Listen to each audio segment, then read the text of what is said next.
All right, we're rolling. Today I kind of want to find out about separation anxiety with your dogs. I posted a video a little while back of Luke. He's chewed up the walls, the windows, chewed up my door frame. I even bought what's the brand on that thing? A Kong extra large crate cage for like crate training. Put them in there. It's supposed to make them feel safe so that nobody comes in and um, makes the dog feel better. It's supposed to give him a secure place or whatever. So his issue. Well, first let me say we picked him up from a shelter here in Mississippi. He was about a year old, somewhere in there, about a year old. Uh, I think we saved his life. He was very skinny, about to be gone. I mean, the dog was in bad shape. Put this up there a little bit. Dog was in bad shape. So we got him fixed up. Put him in the house, and we had him on a lead at first on his collar. Put him in the lead so he could go in and out of the doggy door during the daytime. Because I stayed with him a little bit the first few days. I was able to stay with the dog and keep him company, keep him happy. I didn't have to work too much, but then I did eventually have to go to work, and we put him on that. He did okay with it. I didn't really think he liked it much. We bought a little dog camera. You can see it's that little thing sitting right there. Okay, anyway, it's a little white thing behind me in the corner next to the helmet. It has a treat thrower that can throw out treats. I can monitor the dog. I can talk to him. I can hear him. And we had that. He did okay for a little while. We got him a little maze toy to play with, that kind of stuff, just because he was trapped in the house. Then it started getting too hot, and he just doesn't do heat outside. So we wound up kind of just leaving him inside. Um, and at the time, I was working quite a bit. I was going 3 days a week. I was going to work. So he was having to be, and then my wife was home one day or so. She on her day off, she'd be home. So we kind of had that going on. He seemed to be doing okay.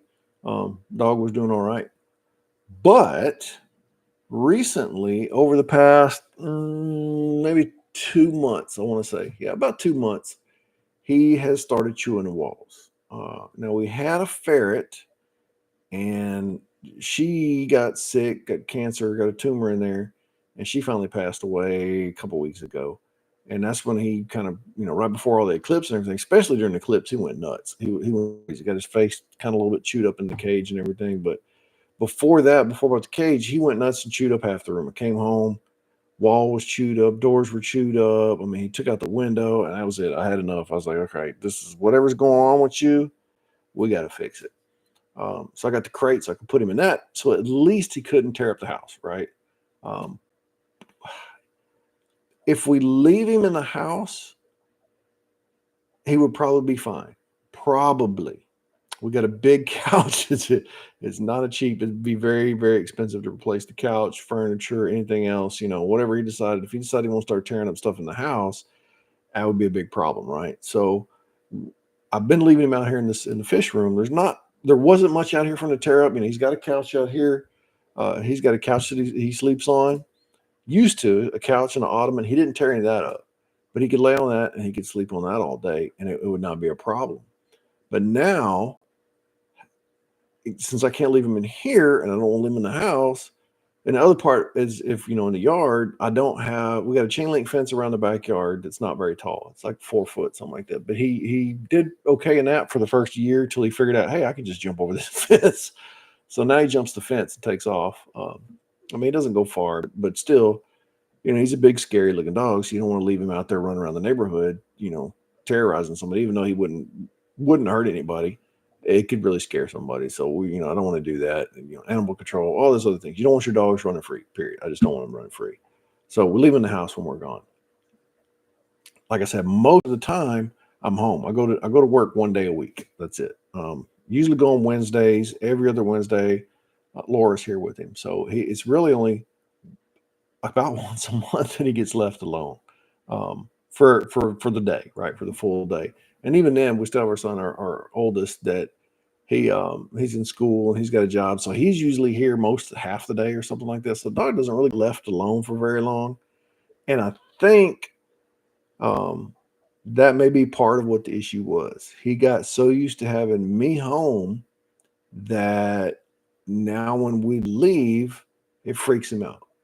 He's like, "Why am I getting left?" Also, I was on the weight loss, trying to lose weight, so I was taking him for a walk every day, about 4 miles.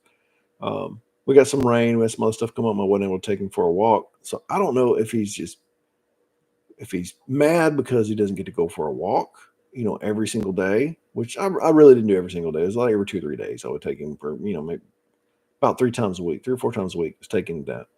We were taking him to the dog park, but we got into our kind of a wet, nasty season, so it was mud and just gross.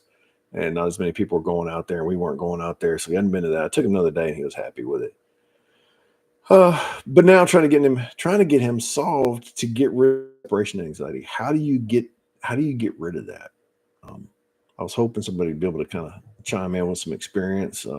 If not, leave a comment. Let me know. I'll check those comments too. But just kind of reiterating, he's with me most of the day.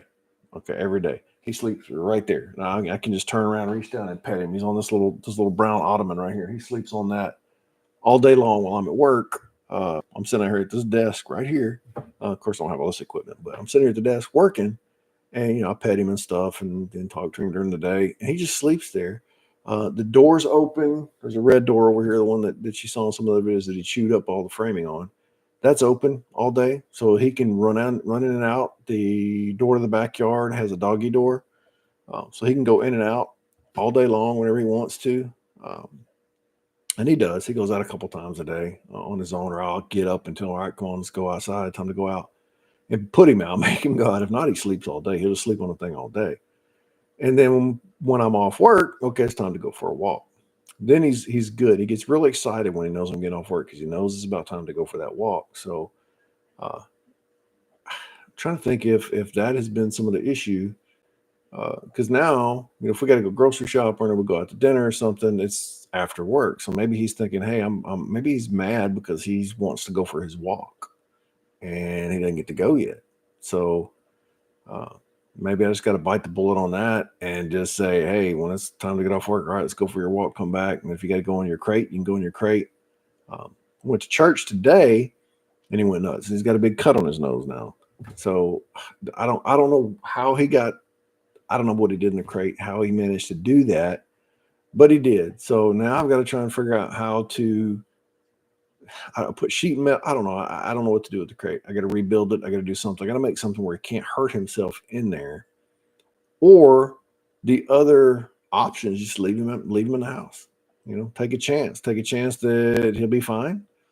He sleeps in the living room at night. We got a little bed made up for him next to the couch, and he sleeps on it. He knows not to get on the couch. He gets on it once in a while when we come home. If we're gone or something, we leave him out for a few minutes. We've got a store just down the street. We go there sometimes, and then we'll let him stay in the house.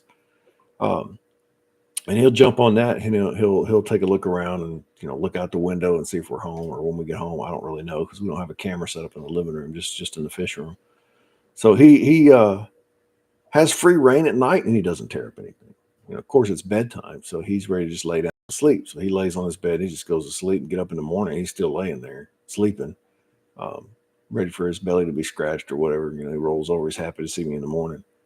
And then it's time to go to work. He's coming in his room. He lays down and sleeps again all day. So, um, I fight with him at night. We'll run out there and play in the yard, and he gets all the activity he wants. He gets to run and play he wants, but I think he needs more of a.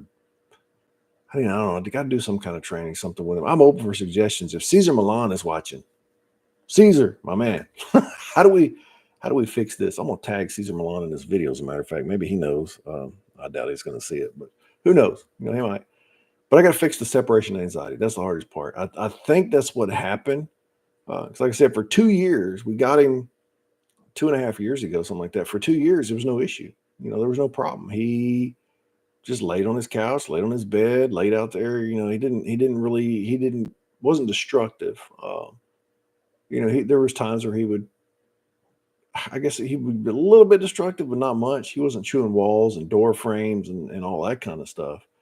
But now it's just getting out of hand. I mean, I don't know how to fix it. I don't know what to do. So reaching out there to YouTube. Maybe there's people out there, somebody will see this that knows something about it. I'm gonna put a few more tags in there. Hopefully, um, get the right people to see this. Uh, I was really hoping somebody would catch it. I know we're kind of late in the evening. We're 4:30 almost, so um, not too many people watching, but there's got to be somebody out there. I know my son in California, he sent me some stuff, and I know the biggest thing is to buy another dog. Yo, I don't know if we're ready for two dogs.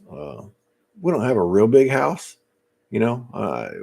We're getting to that retirement type age. We're getting up there pretty close, as you can see. You know, the gray hair, all that kind of stuff. I mean, we're getting a little bit older, um, so I'm not really looking at having a bigger house. You know, kids are starting to slowly empty out, so we're starting to empty nest a little bit. And as they finally move out, you know, maybe we can get another dog. I don't know. It just seems like,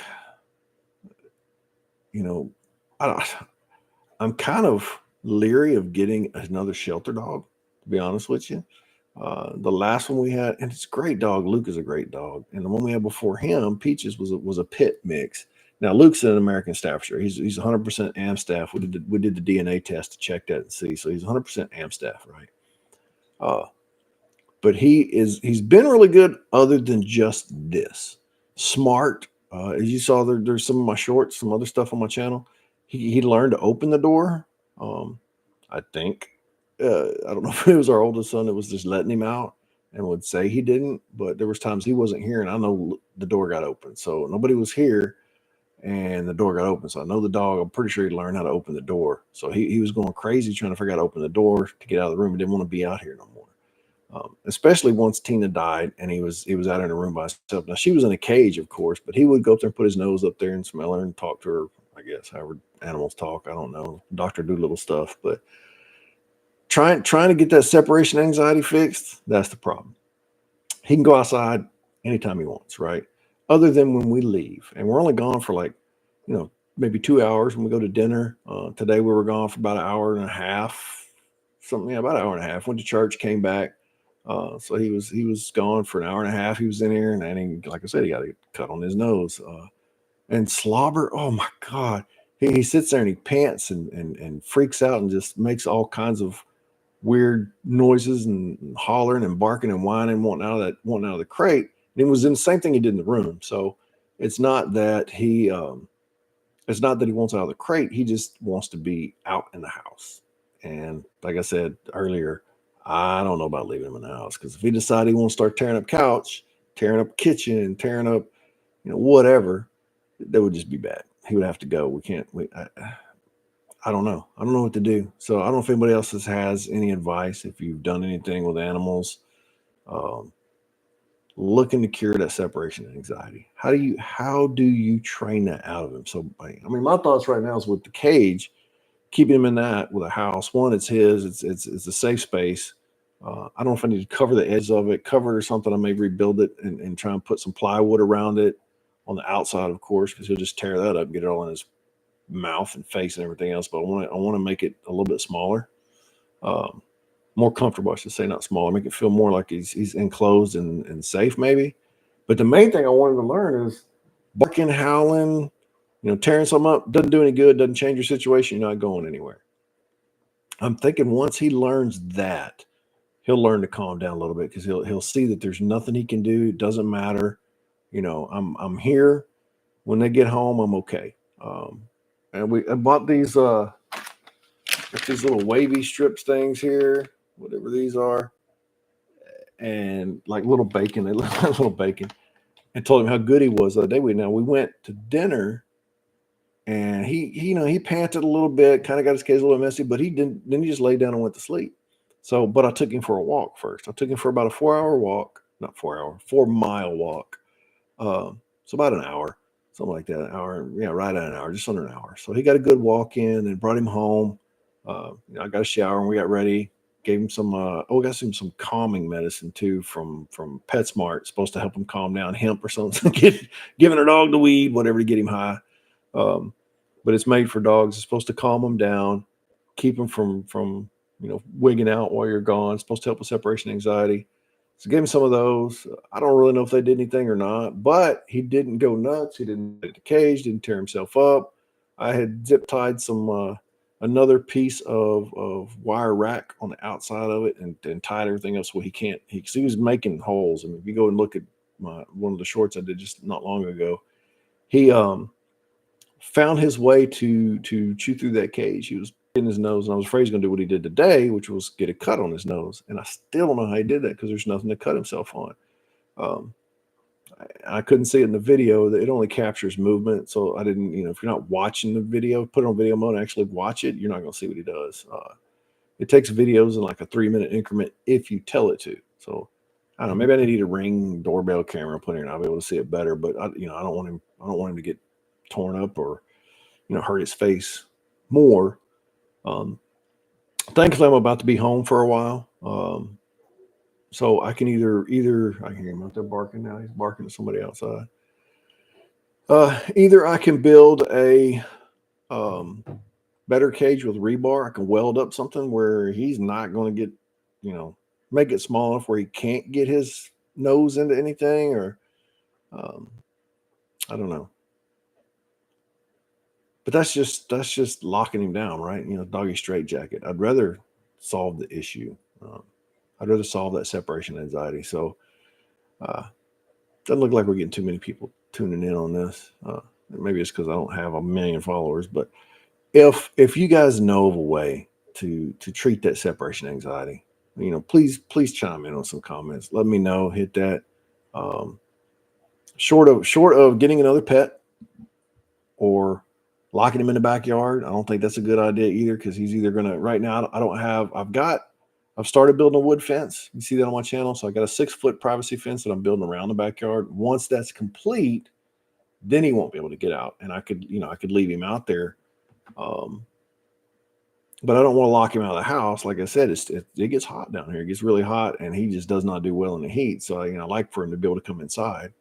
But I don't want him to get on the couch and tearing that up and everything else, have free reign of the house. But so, if it's only for an hour or so, probably leave you out there. It's not a big deal, which is usually what we're trying to do. 1 to 2 hours, leave him outside. But I have a feeling the way he's freaking out now, trying to get out, is he going to just, dig a giant hole under the fence, chew the fence in half? I don't know. He does fine when we're here. He stays in the fence mostly. He doesn't go anywhere. He can. My neighbor said he's jumping in their yard once in a while. He jumps over there and goes and sees them and jumps right back over and comes out. So I'm trying to do that section of the yard first. If you go look at some of my suburban videos, building Subzilla, you'll see that I got a new section of fence I'm putting up. But wood's pretty high right now, so it's about $60 a section, something like that, of pickets and 2x4s. So we'll eventually get put up. Maybe once I get that built, we might entertain another dog. But it's hard. Like I said, we're getting older. We want to do more traveling, stuff like that. We do a lot of travel on the motorcycle. I got to build either a trailer to put the dog in, or he's got to stay, or we got to figure something else out, or just take the car, which is boring. I like to take motorcycle trips. So riding the Gold Wing to go somewhere. I'm really thinking about building a trailer that he can get in, where he can stick his head out and stuff. I'll work on that. But for now, the separation anxiety, can't go to dinner, can't go to the store, going to church, just leaving for any amount of time, and he's wigging out. Give him, he's good for about 5 minutes. Put him in a crate. He was good for about 5 minutes. After that, he starts panting. He starts getting nervous. Then he starts to try and chew at the cage, and then he just goes nuts, right? He just really, you would think maybe 5 or 6 times now, 4 or 5 times we've left him in there. And I put him in there during the daytime too. When I'm sitting in the office working, I'll put him in there for a couple hours and then get him out and tell him how good he was, because he didn't make noise. He just lays down and sleep. But when we're not here and he knows nobody's here, he freaks out. Total freak out. It's like, you think the devil's trying to get him or something. I don't know what the deal is, but he goes nuts trying to get out of that cage. So need advice. Looking for that, for any experts. If y'all know Cesar Millan, tell them to hit me up, or Dog Whisperer, or whoever else has it out there. I think there's a Doggy Daddy or something. I don't know. There was one of those where they give you advice on how to fix your animals. I don't know what to do. I'm at a loss. So just reaching out, thinking there's a lot of people out there in the world. There's a lot of people that get some of these. Um, what's that? Oh yeah, the dog whisperer. That's what I'm talking. I need the dog whisperer. Um, I'm the dog hollerer because when he came in there and he chewed up that wall, I'm gonna tell y'all, the dog got hollered at. I was not happy with that. I was pretty upset with uh, the way that dog come across there eating up stuff. Nope, that was not a good deal. That was not a good deal at all. So, like I said, need help with the separation anxiety. What to do? What are some of the tricks? I got a bone. It's a peanut butter bone. It's peanut butter filled with some kind of stuff inside of a bone. Put it in there for him. I was thinking, hey, that'll give him something to work on. He'll chew on that, and that'll keep him happy. He didn't touch it. He's got a rawhide thing I put in front. Didn't touch it. He's like, nope, I don't care. I don't want no toys. I don't want nothing. I just want out of this room, or I want to chew up a wall, or I want to tear something up. We had a bed, a nice bed for him. I put that in there. The first time we left, came back, that was in 500 pieces. It was just on shredded everywhere. He shredded that thing up and was done. So he don't have a bed now. Now he's got a blanket and stuff to lay on because he chewed his bed up. I'm not going to give him another one. If I do, I'm definitely not going to put it in the crate. So whatever y'all come up with, man. Like I said, tranquilizers, Benadryl. I don't know what to get the dog, but if there's any experts out there really knows how to cure dog separation anxiety, leave some comments. Drop it down in there. I'm gonna pop off this live feed. There's not getting a whole bunch of folks looking, but I'm just hoping that somebody would be out there and can give me some answers, man. Anything we can do, that would be great. So if you got some information, hit me up and let me know. We'll catch y'all later.